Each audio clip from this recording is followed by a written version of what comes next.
My name is Lola, and at 68 years old, I never expected to spend 6 months of my retirement savings on a $2,000 laptop for my daughter Amanda.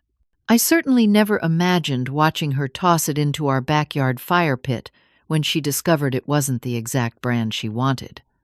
What shocked everyone more than her outburst was my response, a simple, knowing smile. That smile changed everything between us forever.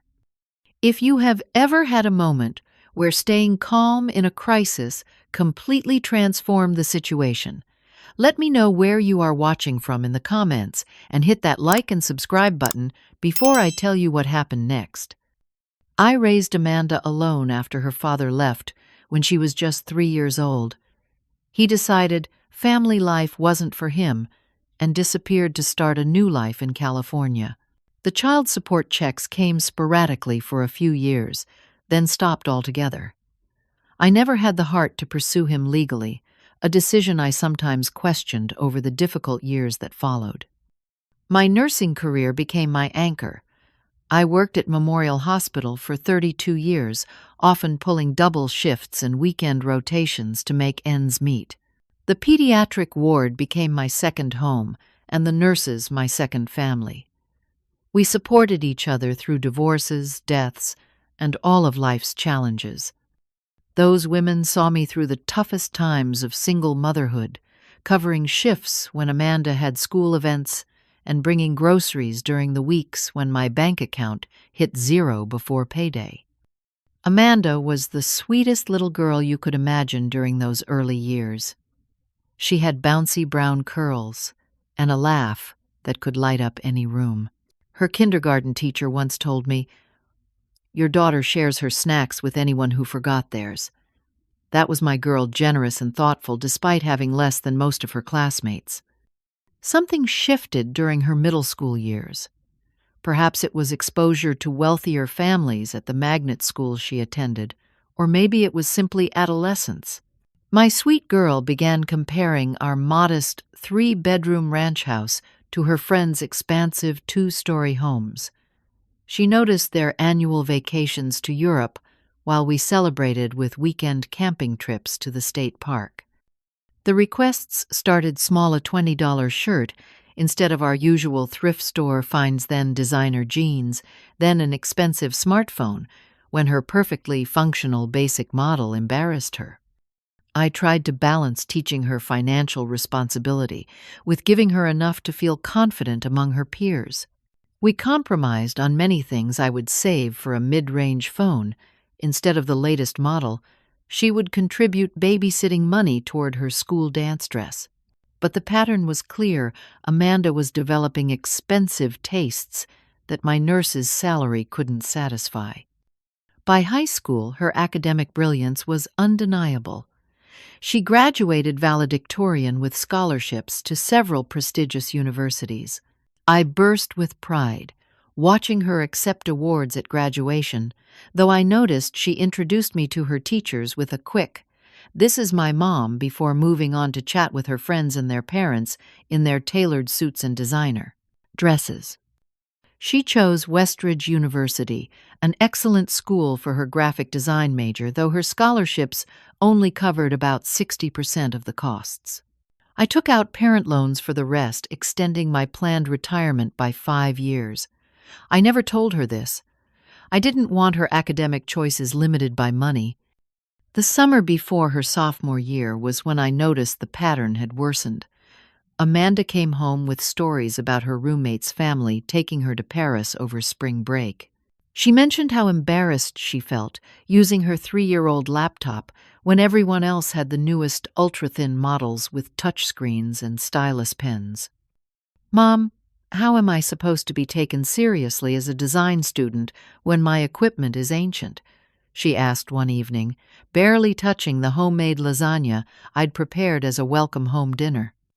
"Your professors grade your talent, not your equipment," I responded, though I made a mental note to research what tools might genuinely help her studies. 3 incidents that summer particularly stood out. First, the handmade quilt I'd spent 6 months creating for her dorm room was accidentally left behind when she returned to school.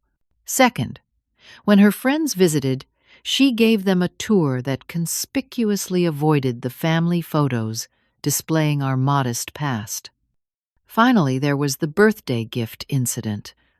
I gave her a beautiful handcrafted leather portfolio for her design samples, and she barely glanced at it before setting it aside with a disappointed thanks. Despite these warning signs, I still believed in the power of maternal love. I convinced myself that if I could just make one meaningful gesture, it might bridge the growing gap between us. When she casually mentioned needing a better laptop for her advanced design courses, I saw my opportunity. I researched for weeks, comparing models and reading reviews. According to the university website, graphic design students needed powerful processors and high-resolution displays. I consulted with a colleague's son who worked in IT, and he recommended several models within various price ranges. The financial sacrifice would be significant. My retirement income provided just enough for my modest lifestyle with a small emergency fund. I calculated that by cutting back on everything non-essential for 6 months, I could save enough for a premium laptop around $2,000. My budget became military strict. I canceled my basic cable package and used the library's internet instead of home service.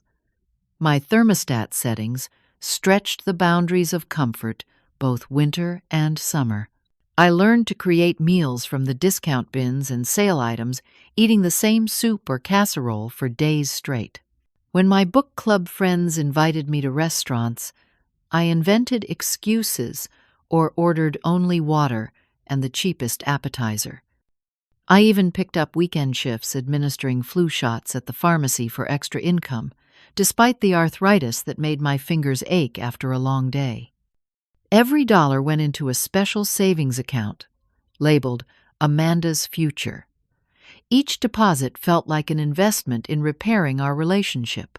By the time her 20th birthday approached in late August, just before her return to school, I had saved exactly $2,050, enough for the Horizon ProArt laptop that had received stellar reviews for graphic design. Work. As I circled the date on my calendar, I imagined her face lighting up like it did when she was little. I pictured us reconnecting over this gift, her appreciation rekindling our bond. This laptop represented more than technology. To me, it was my chance to show Amanda that despite our differences, my love for her remained my highest priority. Amanda's birthday fell on a Saturday that year, which seemed perfect for hosting a small gathering. I spent weeks planning every detail determined to make it special. The first decision was the guest list. Amanda had mentioned 5 friends from her university who were in town for the summer, plus her boyfriend Jackson, whom she'd been dating for about 6 months. I hadn't met Jackson yet, but Amanda described him as a serious photography major from a good family in Connecticut. I called each of her friends personally to invite them, trying to ignore the surprised tone in their voices when they realized it was Amanda's mother planning her birthday celebration.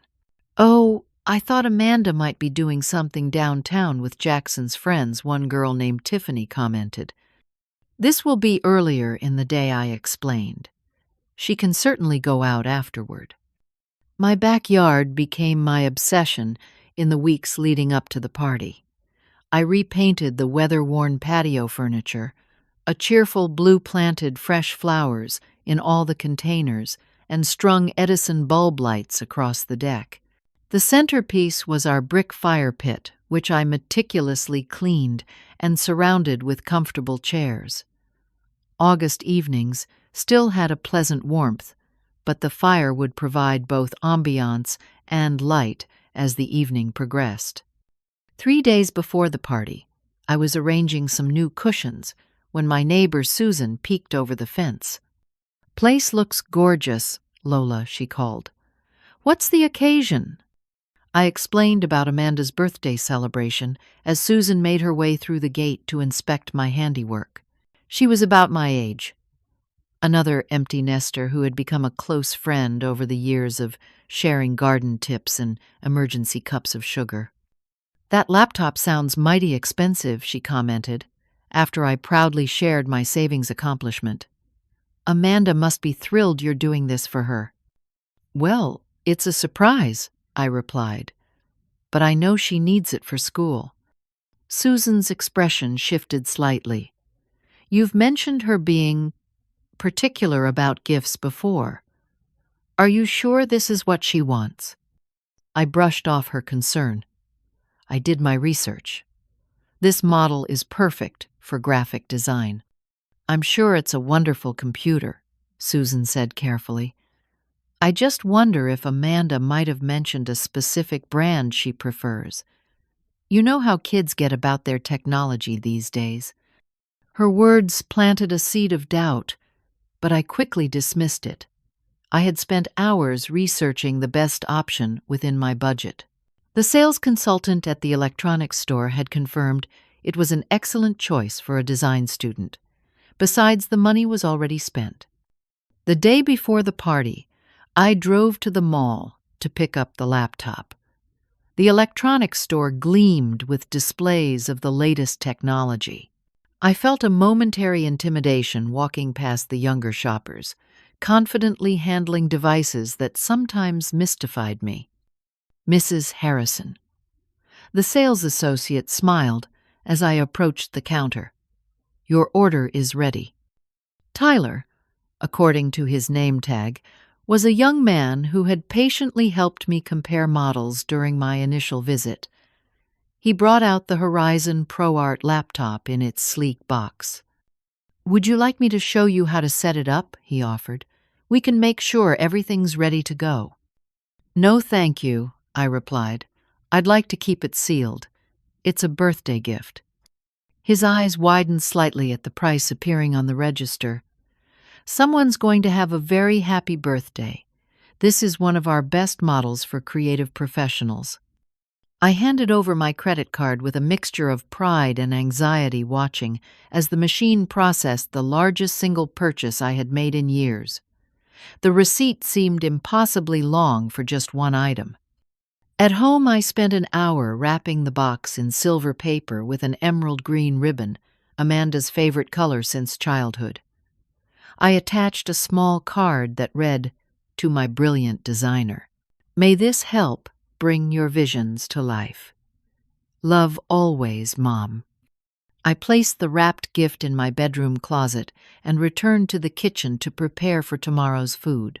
I had chosen a menu of Amanda's childhood favorites, elevated for an adult palate: her beloved macaroni and cheese, made with aged Gruyere mini chicken pot pies, with fresh herbs from my garden, and a strawberry layer cake with buttercream. Frosting, instead of the boxed mix and canned frosting we'd used when money was tight during her childhood. As I chopped vegetables and prepared doughs for the next day, I found myself humming. It had been so long since I'd felt this hopeful about my connection with Amanda.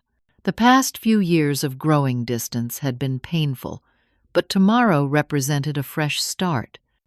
The morning of the party, I was up at dawn despite a restless night. Every detail needed to be perfect. I baked the cake first, allowing it ample time to cool before frosting. The kitchen filled with delicious aromas as I assembled the pot pies and prepared the macaroni and cheese to be baked just before serving. By 3 o'clock, the food was ready, the backyard looked magical, and the gift sat wrapped on my dresser. I showered and dressed carefully in new slim jeans and a turquoise blouse that my hospital friends had always said brought out the color in my eyes. I even spent extra time on my makeup and styled my silver bob with more attention than my usual quick comb through. As I gave the house a final inspection, my phone chimed with a text from Amanda. "Might be a little late. Jackson's car acting up." I texted back that everything would be ready whenever they arrived. then busied myself with last-minute adjustments to hide my disappointment. The perfect day I had imagined was already beginning to fray at the edges, but I was determined not to let it unravel completely.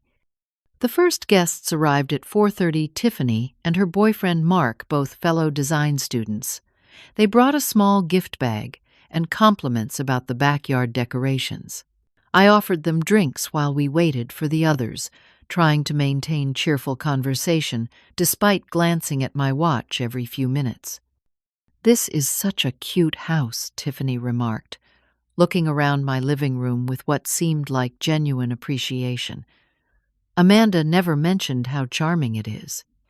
"Thank you," I replied. "It's not fancy, but it's been home for over 20 years now." By 5:15, 2 more friends had arrived, Kyle and Sophia, but still no Amanda. The guests made polite small talk with me, though I could sense their discomfort at their friend's absence from her own celebration. I kept the appetizers coming, and refreshed drinks playing the role of cheerful hostess while anxiety gnawed at my stomach. At 5:40, I heard a car door slam in the driveway. Through the window, I watched Amanda emerge from a sleek black car, followed by a tall young man with stylishly tousled hair, whom I assumed was Jackson. She was wearing a simple black dress that somehow looked expensive, her chestnut hair pulled back in a sophisticated knot that made her look older than her 20 years. "Sorry we're late," Amanda announced, as she walked through the door giving me a quick one-armed hug. Traffic was awful. I introduced myself to Jackson, who gave a firm handshake and a practiced smile. "Thanks for having us, Mrs. Harrison. Great place you have here." Amanda did a quick scan of the room, her expression unreadable. "You guys are all here already. Great!" She moved toward her friends, leaving me to close the door. I followed her into the living room where she was already deep in conversation with Tiffany about someone named Professor Winters and his impossible assignment deadlines. "Should we move to the backyard?" I suggested after several minutes. "The food is ready and everything is set up out there." Amanda looked up, seeming to notice the effort I'd put into the house for the first time. "Oh, you didn't have to go to all this trouble, Mom. We could have just ordered pizza." Her friends, to their credit, expressed appropriate enthusiasm for my preparations as we moved outside.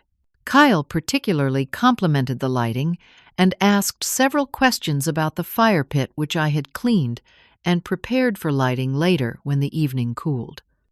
"This is seriously impressive, Mrs. H," he said, using the nickname that caught me by surprise. "Amanda didn't tell us her mom was such a party planner." I saw Amanda roll her eyes slightly as she took a seat beside Jackson. Mom loves going overboard for birthdays, always has. The comment stung, transforming my loving efforts into something excessive and embarrassing in front of her friends. I busied myself bringing out the food, arranging everything on the patio table I had decorated with fresh flowers and candles. "I made all your favorites," I said, trying to keep my voice light. "Remember how you always requested mac and cheese for your birthday when you were little?" "Mom, that was when I was like 10, Amanda replied with a laugh that sounded forced. "My tastes have evolved a bit since then." Her friends exchanged glances, but Jackson jumped in smoothly. "It all looks delicious, Mrs. Harrison."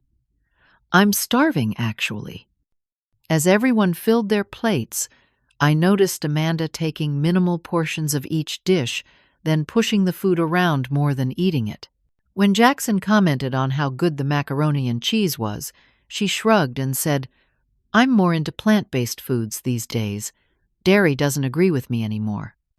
This was news to me. She had never mentioned dietary changes during our phone calls or her brief visits home. "I'm sorry, I didn't know. I apologized. I could quickly make you a salad or something else." "It's fine," she said dismissively. "This is fine for today." The conversation over dinner moved between topics I could barely follow: references to professors I didn't know, parties I hadn't heard about, and inside jokes that excluded me despite being in my own backyard. I smiled and nodded occasionally, asking questions that were answered briefly before the discussion moved on. I found myself studying Jackson during these exchanges.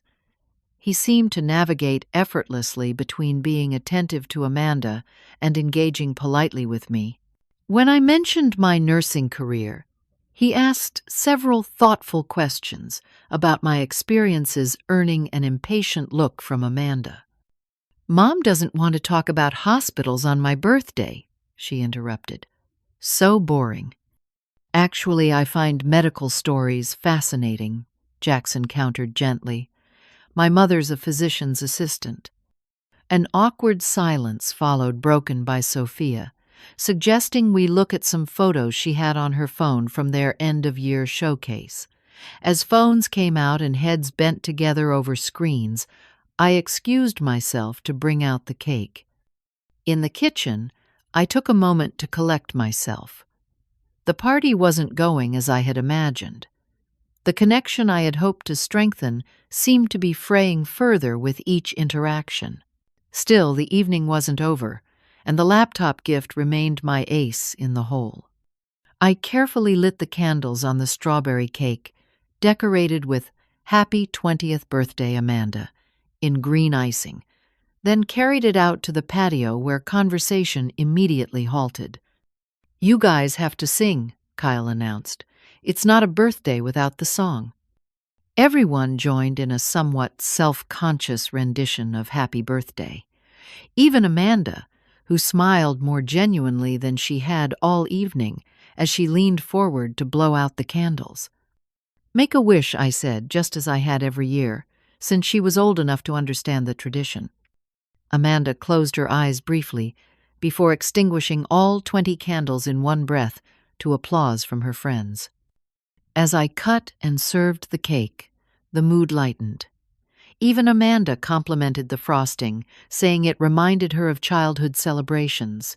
For a brief moment, I glimpsed the daughter I remembered before the walls had gone up between us. "Presents time," Tiffany announced, retrieving her gift bag from inside.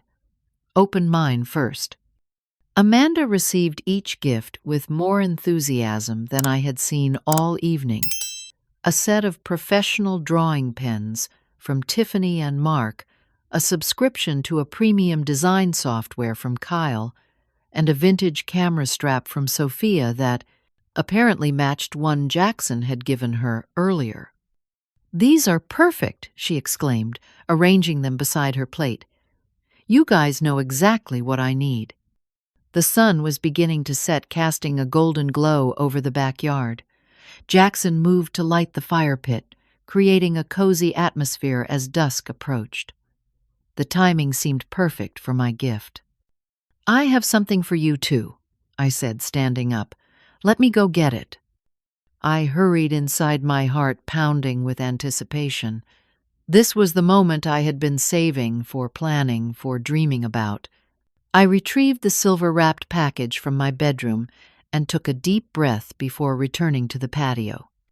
When I walked back outside carrying the large silver package, all eyes turned toward me. The fire pit was now glowing warmly, casting flickering light across the faces of Amanda and her friends. I had imagined this moment so many times over the past 6 months, how her eyes would widen, how her smile would bloom, how this gift might bridge the growing chasm between us. "This is from me," I said, placing the heavy box in front of Amanda. "I hope it helps with your design work at school." Amanda looked genuinely surprised by the size and weight of the package. "Mom, what did you do?" she asked, a note of curiosity in her voice, as her friends leaned forward with interest. "Open it and see," I encouraged, taking a seat across from her where I could fully witness her reaction.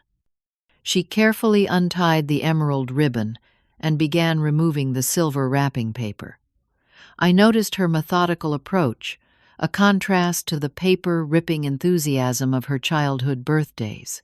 When the distinctive logo on the box became visible, there was an audible reaction from her friends. "No way," Kyle murmured. "That's the new horizon." Amanda's expression froze somewhere between shock and confusion as she fully uncovered the Horizon ProArt laptop box. Her friends were making appreciative comments, clearly impressed by the gift. "This is the one with the color-calibrated display, right?" Tiffany asked. "My cousin who works in animation has one, says it's amazing." I nodded, waiting for Amanda's reaction. She ran her fingers over the box, then looked up at me with an unreadable expression. "How did you afford this?" she asked, her voice strangely flat. The question caught me off guard. I had expected surprise, joy, maybe even tears of appreciation, not an immediate focus on the cost. "I've been saving for months," I explained. "I wanted you to have the right tools for your program. The reviews said this was excellent for graphic design work." Amanda opened the box and lifted the sleek laptop partially out, examining it, without removing the protective coverings.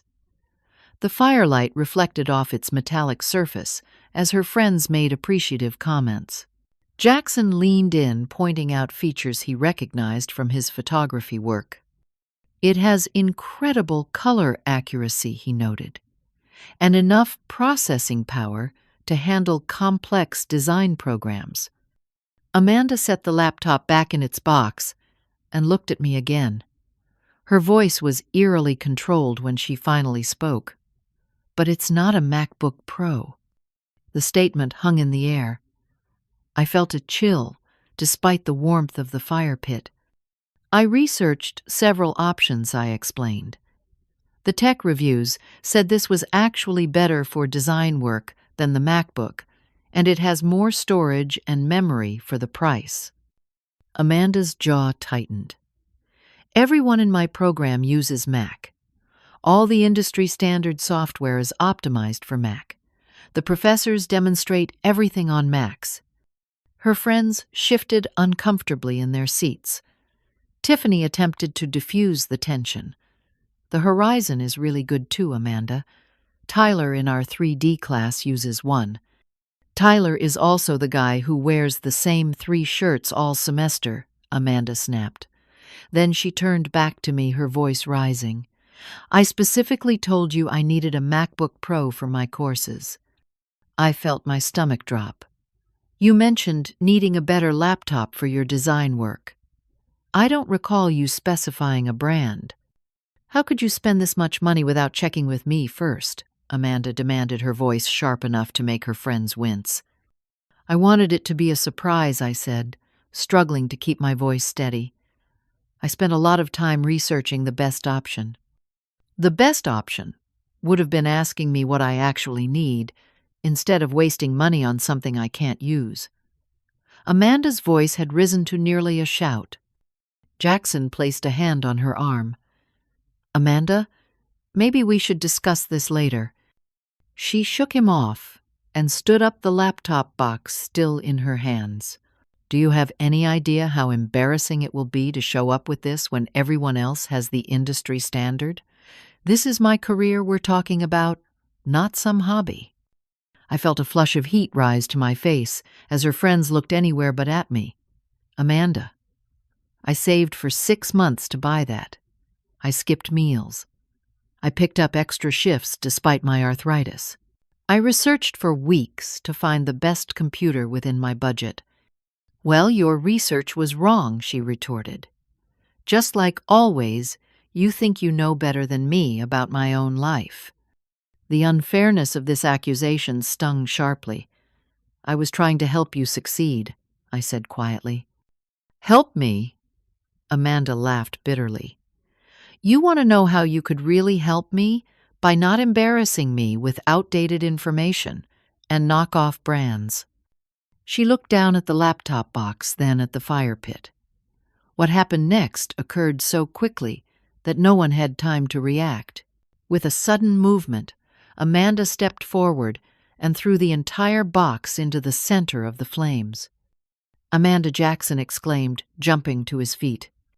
We all watched in stunned silence as the silver wrapping paper instantly blackened and curled.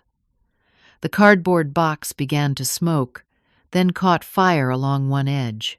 Within moments, $2,000 worth of technology was being consumed by flames.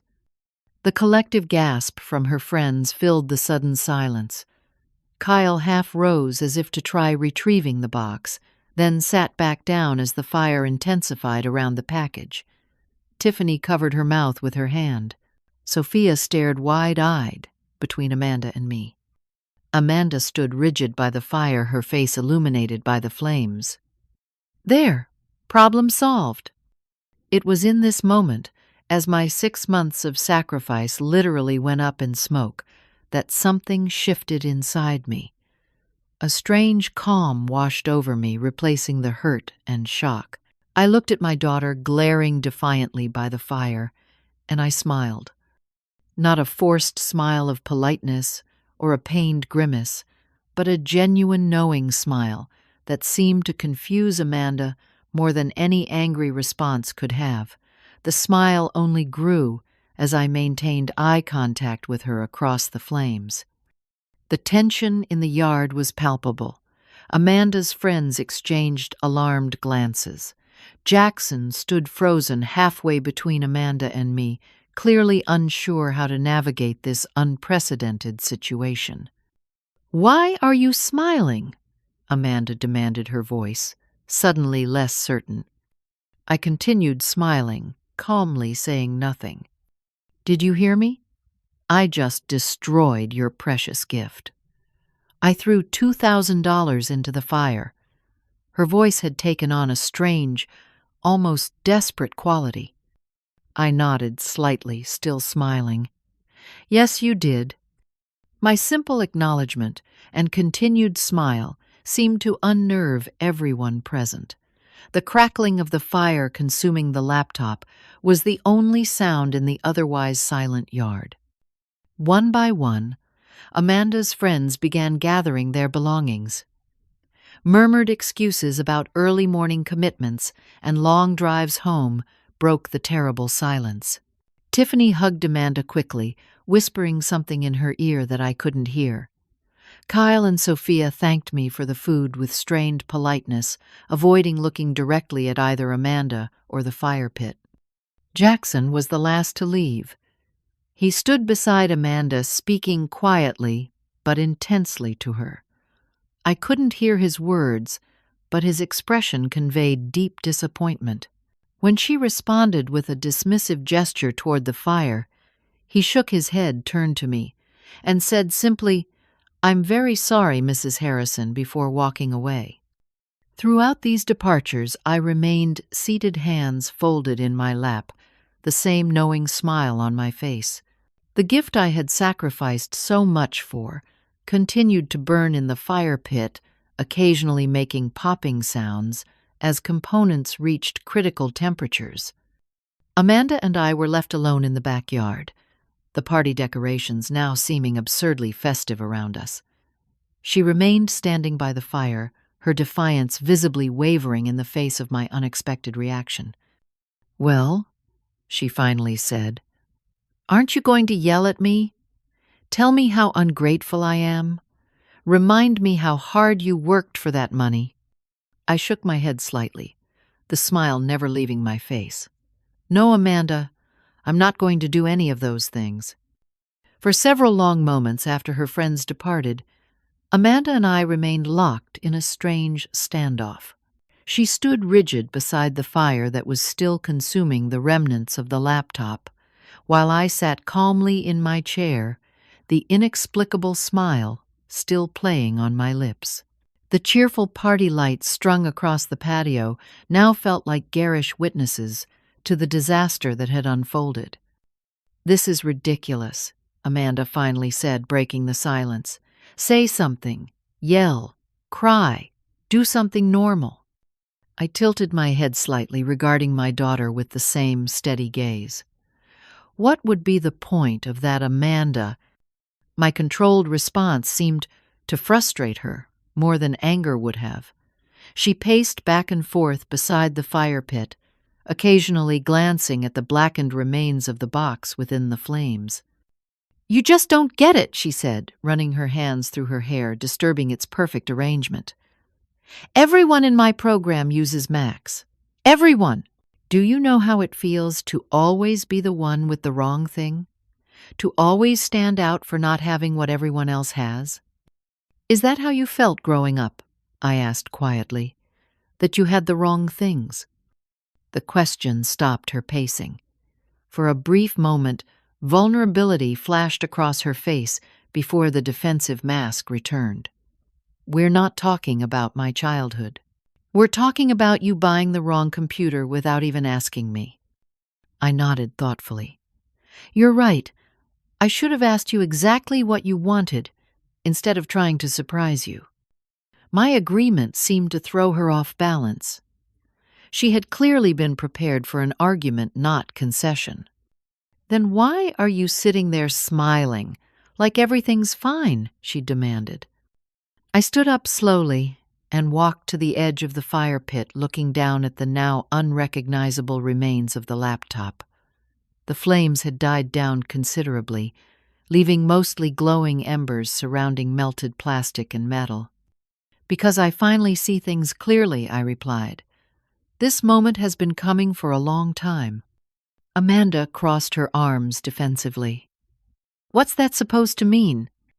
It means that what happened tonight was a test, I said, turning to face her directly. Not a test I planned, but one that revealed the truth nonetheless. A test, she echoed, her voice rising again. This isn't one of your little life lessons, Mom. This is my education, my career. I shook my head slowly. No, Amanda. This was a test of our relationship, of values, of character. She rolled her eyes dramatically. Here we go. The moral superiority speech. Actually, I said, my voice remaining gentle, it's a speech about my failure as much as anything else. That caught her attention. Her defensive posture relaxed slightly as confusion crossed her face. I failed by trying to buy your love and approval, I continued. I failed by enabling behavior that's been getting worse for years. And most importantly, I failed by not setting proper boundaries. Amanda's expression hardened again. If this is about the laptop, I'll pay you back when I get a job after graduation. This isn't about the money, I said firmly. It's about respect, gratitude, basic human decency. Things I apparently failed to instill in you despite my best efforts. That's not fair, she protested, though, with less conviction than before. I gestured toward the fire pit. Was that fair? Was destroying something I sacrificed for 6 months to give you fair?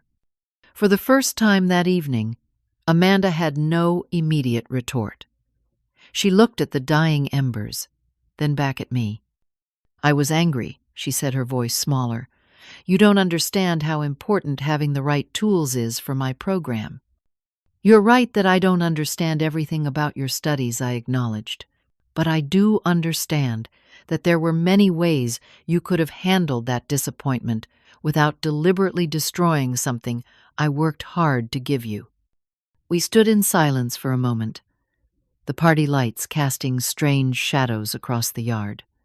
In the distance, a neighbor's dog barked, reminding us that normal life continued beyond our painful confrontation. So what happens now? Amanda finally asked, an edge of defiance, still in her voice but uncertainty creeping in. I took a deep breath before responding. Now we establish new boundaries. I love you, Amanda. That will never change. But after tonight, our relationship needs to change. What does that mean exactly? She asked warily. It means several things, I said, my voice steady. First, I will not be replacing that laptop or buying you the MacBook. Whatever computer you use for school will need to come from your own resources from now on. Her mouth opened as if to protest, but something in my expression made her reconsider. Second, I continued, I think it would be better if you found your own place to live when you're home from school. I've enabled your disrespect by continuing to provide everything while asking for nothing in return. You're kicking me out, she asked incredulously. Over a laptop? I shook my head. No, Amanda, not over a laptop. Over a pattern of behavior that culminated in tonight's display. And I'm not kicking you out. I'm simply saying that at 20 years old, it's time for you to experience true independence, including financial responsibility. How am I supposed to afford an apartment on top of school expenses? She demanded. The same way thousands of other students do, I replied. Part-time jobs, roommates, budgeting. Amanda stared at me as if seeing me for the first time. The mother who had always bent to accommodate her demands, who had worked extra shifts to provide extras, who had absorbed her increasing disrespect without consequence. This woman was gone, replaced by someone with clear boundaries and expectations. You can stay here tonight, of course, I added, but tomorrow we can discuss your plans going forward. I can't believe you're doing this, she said, but the anger in her voice had been replaced by uncertainty. I can't believe it took me this long, I replied honestly. That's my failure, and I'm correcting it now. I began collecting plates and glasses from the table, suddenly feeling every one of my 68 years in my tired bones. The birthday cake is still inside, mostly uneaten, I said over my shoulder as I headed toward the house. Help yourself if you want some. Amanda remained by the fire pit, staring at the dying embers that represented far more than just a destroyed laptop. They marked the end of one phase of our relationship and the uncertain beginning of another. Later that night, I heard her moving around in her old bedroom packing her things. I lay awake questioning and reaffirming my decision in equal measure. The pain was sharp, but beneath it ran a current of something that had been missing from my life for too long: self-respect. The following morning, Amanda left early with her hastily packed belongings. Our goodbye was brief and awkward, lacking both the rage of the previous night and any false promises of immediate reconciliation. As her friend Tiffany's car pulled away from the curb, I felt both a profound sadness and a surprising sense of liberation. What neither of us knew then was that this painful rupture would ultimately create space for something healthier to grow in its place, but that transformation would take time, tears, and tremendous growth from both of us. The weeks following Amanda's birthday disaster unfolded in ways I couldn't have predicted. The first few days were marked by silence, a complete absence of texts or calls that both worried and relieved me. I kept my phone nearby constantly, half expecting angry messages, or perhaps pleas to reconsider my position. Neither came. On the 5th day, I received a brief text: I'm staying with Tiffany until school starts. Found a waitressing job at Cafe Luna. No apology, no questions, just information. I responded with equal brevity. Glad you're safe. Let me know if you need anything essential. The boundary was established in those few words: anything essential, not anything desired. Susan from next door became my unexpected emotional support. During our morning coffee meetings, I confided the full story of the birthday disaster. I've been wondering when you'd reach your breaking point, she admitted. That girl has been walking all over you for years. I enabled it, I replied, the painful truth becoming clearer with each passing day. I thought giving her everything would make her happy, but it just created entitlement. Parenting doesn't come with a manual, Susan said kindly. We all make mistakes. The question is whether we correct them. The correction process proved harder than I anticipated. Decades of habits, automatic responses to Amanda's needs and demands required conscious rewiring. When she texted that her car needed repairs, costing $600, my fingers hovered over my phone, ready to offer financial help. Instead, I replied, "That's frustrating. Have you checked with the campus auto shop for student discounts?" Her response came hours later, terse and clearly disappointed. "Figured it out myself." Those 3 words represented a small victory for both of us. As September transitioned to October, a surprising development emerged. Without Amanda's constant needs consuming my attention and resources, I found myself with something I hadn't experienced in decades: excess time and money. Small amounts, certainly, but enough to explore interests long set aside. I enrolled in a twice-weekly watercolor class at the community center, something I'd wanted to try since my 20s. My first attempts were laughably bad, but the joy of creating without judgment proved immensely liberating. The class introduced me to 3 women in similar life stages, and our post-class coffee sessions evolved into genuine friendships. The extra nursing shifts I'd been taking for Amanda's laptop fund became optional rather than necessary. I reduced my hours slightly, giving my arthritic hands more recovery time. The modest retirement fund I'd neglected began receiving regular contributions again. Meanwhile, snippets of information about Amanda's life reached me through occasional texts and updates from her friends who sometimes checked on me. She had moved into university housing when the term started taking on a roommate to afford the rent. The waitressing job continued on weekends, funding her social life and extras. Most significantly, according to Tiffany, who visited me unexpectedly, one afternoon, Amanda had purchased a refurbished MacBook Pro with her earnings and a payment plan. "She's really proud that she bought it herself," Tiffany confided. "She shows it to everyone, saying she worked all these shifts to get it." The irony wasn't lost on me. Amanda had found pride in earning something herself, a lesson I'd failed to teach her through years of simply providing everything. Our communications remained minimal through October and November, a text exchange every week or 2, superficial updates without emotional depth. I respected this distance, recognizing it as necessary for both of us. Thanksgiving approached, bringing the question neither of us seemed ready to address: would Amanda come home for the holiday? 3 days before Thanksgiving, my phone rang with Amanda's ringtone, a sound that immediately sent my heart racing. "Hello, Amanda," I answered, working to keep my voice neutral. "Hi, Mom." Her voice sounded different somehow, smaller yet more mature. "I was wondering what your plans are for Thanksgiving."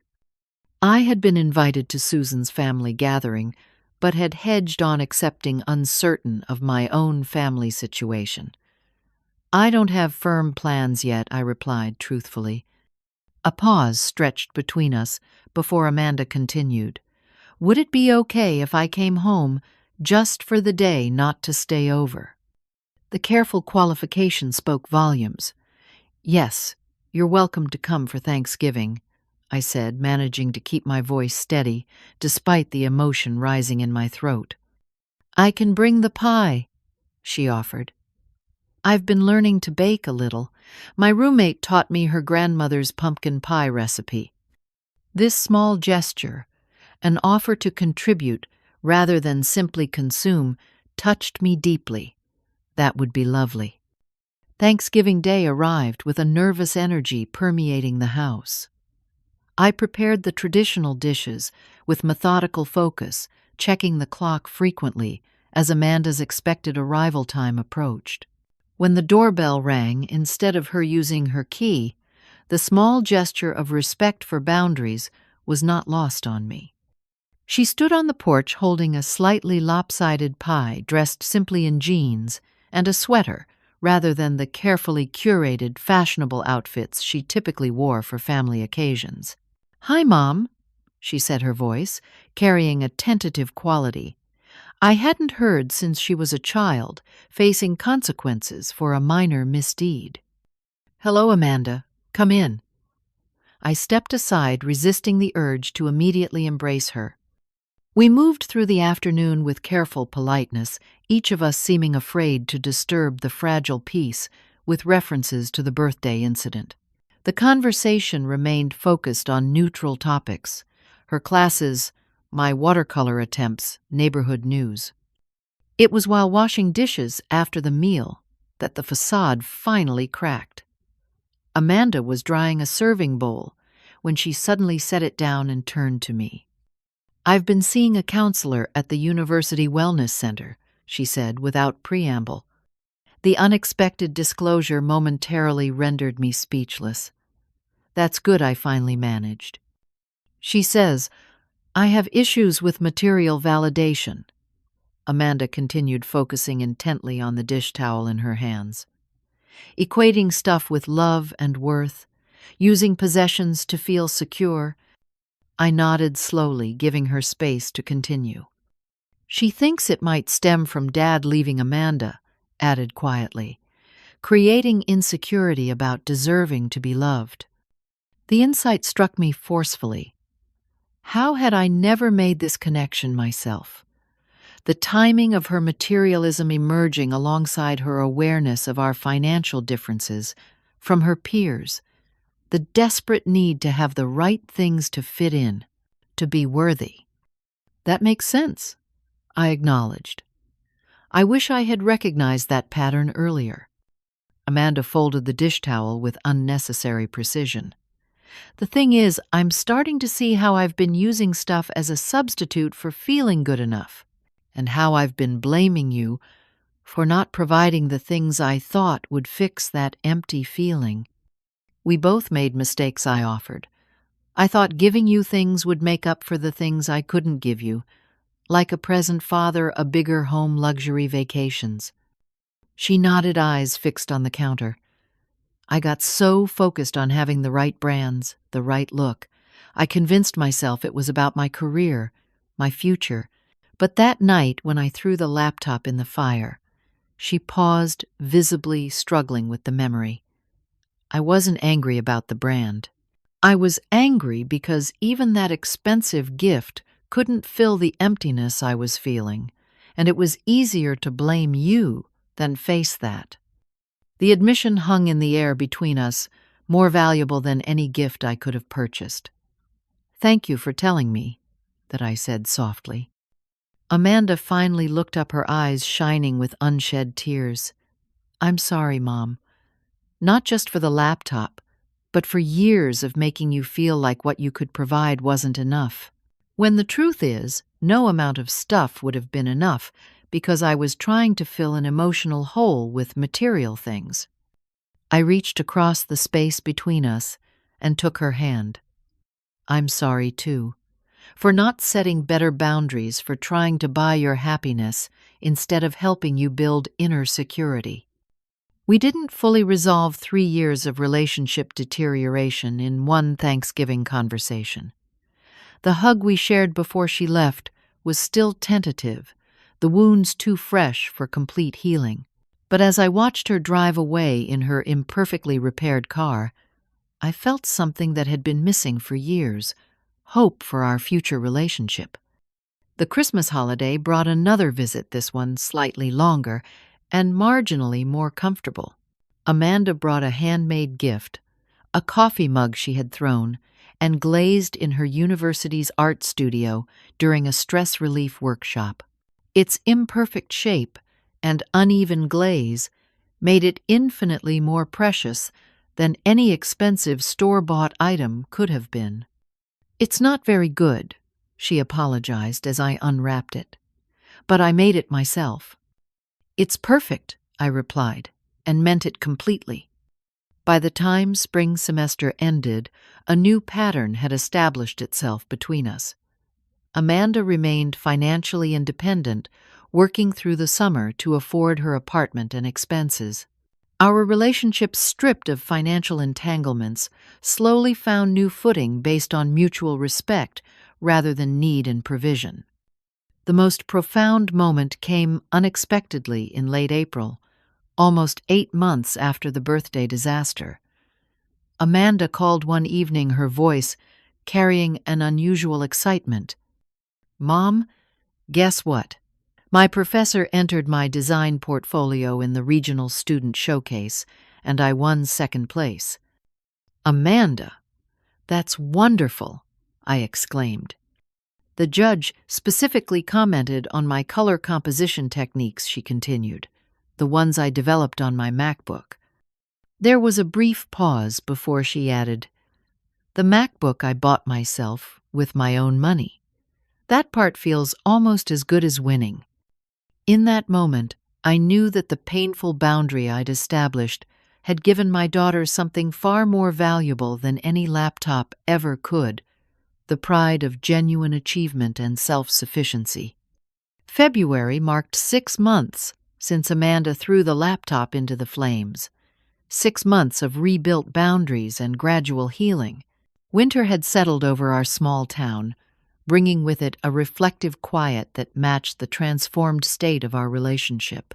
The journey had been neither straight nor easy, but sitting in my kitchen, watching snowflakes drift past the window, I could trace the path of growth that had brought us to this new place. Amanda called me on a Tuesday evening, her voice carrying the slightly rushed quality it took on during busy academic periods. "Mom, I was wondering if we could have dinner this weekend. I have something I want to talk to you about." The request itself demonstrated our new dynamic, she asked, rather than assumed, suggested a specific time, rather than expecting me to accommodate her schedule at a moment's notice. The small shifts in behavior reflected larger changes in perspective.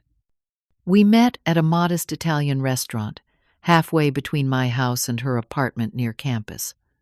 Amanda arrived 5 minutes early, another subtle but meaningful change from her habitual lateness. She looked different somehow, more substantial, as if she occupied her space in the world more confidently. After ordering, she pulled out a leather portfolio, the same one I had gifted her 2 birthdays ago, that had been received with such disappointed dismissal at the time. "I wanted to show you something," she said, opening it carefully. Inside were prints of her design projects professionally mounted. She turned the pages slowly, explaining each piece with genuine passion for her work, rather than emphasis on the technology used to create it. I noted silently that she never once mentioned brand names or model numbers. The focus remained entirely on the creative output. "These are remarkable, Amanda," I said, genuinely impressed by her talent.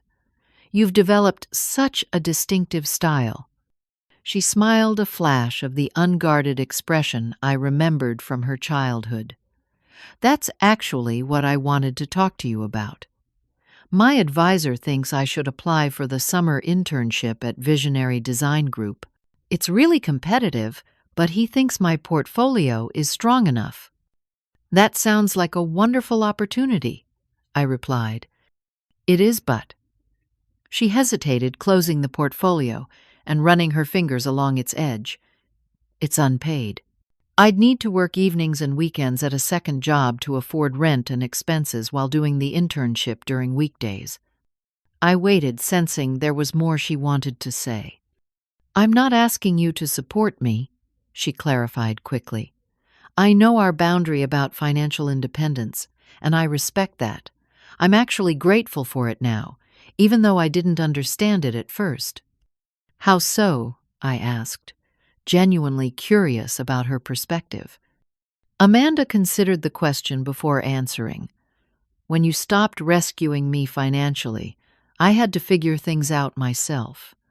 And it turns out I'm actually pretty good at being resourceful. My roommates tell me I'm the budget queen now. I track every expense, find all the student discounts, cook instead of ordering takeout." She laughed softly. "Remember how I used to demand we eat at restaurants 3 times a week? Now I get excited about finding chicken on sale and freezing portion-sized packages. The transformation she described went far beyond financial habits. It represented a fundamental shift in values and self-perception. The entitled girl who had thrown an expensive gift into the fire had become a young woman who found satisfaction in self-reliance. "I'm proud of you," I said simply. "So, what did you want to discuss about the internship?" "Well," Amanda replied, "I was wondering if I could move back home just for those 3 summer months. I would contribute to groceries and utilities, but not having to pay rent would make the internship possible without working myself to complete exhaustion." The request itself demonstrated how far we had come. Instead of an entitled demand, she offered a reasonable proposal with clear terms and her own contributions defined. "I think we could make that work," I replied carefully. "We should probably discuss some household expectations up front to make sure we're aligned." Amanda nodded eagerly. "Absolutely. I already drafted some thoughts." She pulled out a neatly written list outlining suggested shared responsibilities from kitchen cleanup to quiet hours. The thoroughness touched me deeply, not because of the specific items, but because it represented her recognition of me as a person with needs and preferences deserving of consideration.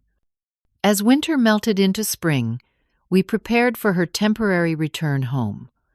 The bedroom that had remained largely unchanged since her departure was cleared of childhood remnants, creating a more adult space.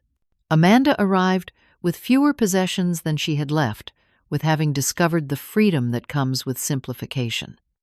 Our cohabitation proved surprisingly harmonious. The boundaries established during our months apart created a framework of mutual respect that transformed our interactions. We moved through shared spaces with consideration, communicated plans clearly, and found unexpected pleasure in ordinary moments preparing meals together or discussing books we'd both read. One evening in July, midway through her internship, Amanda joined me on the back patio where the fire pit now served only for occasional marshmallow toasting rather than laptop destruction. The summer air carried the scent of my newly planted herb garden, another small joy I had discovered in my season of independence. "I had my midpoint review today," Amanda said, settling into a chair beside me. "My supervisor said they're very impressed with my work ethic and creativity. They've never had an intern who consistently arrived early and stayed late to complete projects." "That doesn't surprise me," I replied. "You've always had tremendous drive when you set your mind to something." "That's a nicer way of saying I was stubborn as a mule," she said with a self-deprecating laugh. "But you're right. The difference is that I'm now directing that energy toward building something meaningful instead of just accumulating stuff." She glanced toward the fire pit, the scene of her most dramatic display of entitlement. "I think about that night a lot, you know. How I could have destroyed something so valuable out of spite." "We've both moved forward from that moment," I said gently. Amanda shook her head. "But I want you to know I understand better now. That laptop represented 6 months of your life, your time, your comfort, your work, and I treated it as worthless because it wasn't exactly what I wanted. She met my eyes directly. That's not who I want to be." "It's definitely not who you are now," I assured her. "The thing is," Amanda continued, "losing your financial support was the best thing that could have happened to me. I needed to learn that I can stand on my own, that my value doesn't come from what I own or what others give me." Her insight struck me profoundly. By withdrawing the one thing I thought expressed my love, my financial support, I had actually given her something far more valuable, the opportunity to discover her own strength and worth. "I've learned some important lessons too," I admitted. "For years, I tried to compensate for your father's absence by giving you things as if material gifts could fill an emotional void. I confused providing with parenting. The conversation flowed easily between us, filled with reflections that would have been impossible a year earlier. As darkness fell, Amanda brought out the hand-thrown mug she had given me for Christmas, now filled with tea. "Remember how embarrassed I was about how imperfect this mug was?" she asked. I nodded, cradling the uneven vessel that had become my favorite. "My professor said something that stuck with me," Amanda continued. "He said that mass-produced perfection lacks character, but handmade items carry the energy of effort and intention. That's why they connect with people on a deeper level." "He's right," I agreed. "It's the human element that gives things true value." Amanda's internship concluded in August with an offer to return after graduation for a paid position. She moved back to her campus apartment for her final year, but our connection remained strong through regular calls and occasional visits. The boundaries we had established remained firm, but flexible, evolving as her independence and maturity grew. The most significant marker of her transformation came during the holiday season of her senior year. I received a small package in the mail containing a set of watercolor brushes I had admired months earlier, but considered too extravagant for my hobby-level skills. The note attached read, "From my special savings fund. Because I finally understand the difference between giving from obligation and giving from love. Thank you for teaching me that the hard way. It was the only way I would have learned." As I approach my 70th birthday, I look back on that fiery birthday night, not with regret, but with gratitude. The painful moment when $2,000 went up in flames became the catalyst for something far more valuable than any laptop, a relationship built on mutual respect rather than dependence, authentic connection rather than material, exchange and love expressed through consideration rather than consumption. The journey from that night to now has taught me that sometimes the most loving act is not giving people what they want, but giving them the opportunity to discover what they truly need. That sometimes standing firm in the face of ingratitude is the greatest gift we can offer. And perhaps most importantly, that it's never too late to redefine our relationships, establish healthy boundaries, and discover new depths of connection based on genuine respect. Have you ever had to establish difficult boundaries with someone you love? How did it change your relationship? Let me know in the comments below. And if this story resonated with you, please like, subscribe, and share it with someone who might be struggling with similar challenges in their relationships. Thank you for listening, and remember that sometimes the hardest paths lead to the most beautiful destinations.